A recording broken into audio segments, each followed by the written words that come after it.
বাসায় আমাকে একা থাকতে হবে, আর আমি একা থাকতে পারবো না। না, আমি থাকতে পারবো না। তুমি তোমার আম্মুকে বলো তাড়াতাড়ি বাড়িতে আসতে। স্যার একটা কথা বলি, আর আপনি কি আমার কথা বোঝেন না? কেন একটা মেয়ে একটা ছেলের জন্য তার পছন্দের কাপড় পরে? না, আমি কিছু বুঝি না।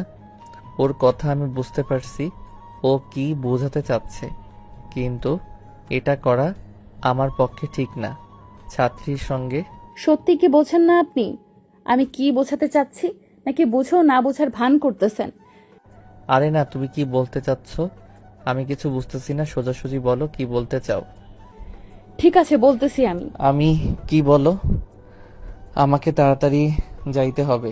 আমি আপনাকে ভালোবাসি স্যার। আমি তোর কথা শুনে অবাক। কবে থেকে? সেই প্রথম দিন থেকে, যেদিন আপনি আমাকে প্রথম পড়াতে আসেন। আচ্ছা, আগে বলো তুমি কোন ক্লাসে পড়ো? কেন, আপনি তো জানেন। জানি তো, তাও বলো। কেন, দশম শ্রেণীতে। আচ্ছা, কি বুঝো ভালোবাসা মানে? কেন, আপনি আমাকে ভালোবাসবেন আর আমি আপনাকে ভালোবাসবো, এটাই তো ভালোবাসা। না, এটা ভালোবাসা না। এটা তোমার ভালো লাগা। ভালোবাসা নয়। ভালোবাসা তৈরি হয় একটা সুন্দর মন থেকে, আর ভালো লাগা কিছুদিনের জন্য। আর এখন তুমি ছোট, এগুলো করা ভালো না।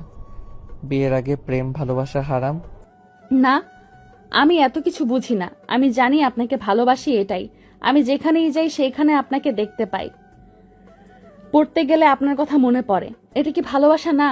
আমি আপনাকে সত্যিই ভালোবাসি। ঠিক আছে, শোনো, আমি গেলাম। ওকে, বাই। ভালো থেকো। না, আপনি আমার কথার উত্তর দেন। আমাকে ভালোবাসবেন কি না? শোনো, আমি এগুলো করতে পারবো না।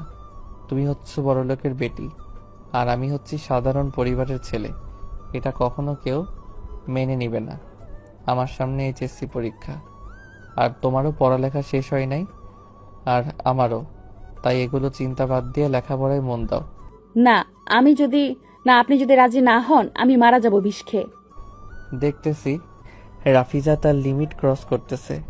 এত বোঝাচ্ছি কিন্তু বুঝতেছে না, তাই রাগ করে ওকে ঠাস ঠাস ঠাস। আপনি আজও মারলেন? আপনি আজও মারলেন আমাকে? তো কি করব, তুমি তোমার লিমিট ক্রস করতেছো। আচ্ছা, মনে করো আমরা দুইজন দুইজনের সাথে ভালোবাসার সম্পর্কে জড়িয়ে গেলাম, তারপর কি হবে জানো? সেটা তো একবারও ভাবো নাই। কি হবে স্যার? তাহলে শুনো, তুমি হচ্ছ এক বড় পুলিশ অফিসারের মেয়ে, আমি একজন সাধারণ পরিবারের ছেলে। মনে করো আমরা দুইজন দুইজনের সাথে প্রেম করতেছি। হঠাৎ আমাদের সম্পর্কে কথা তোমার মা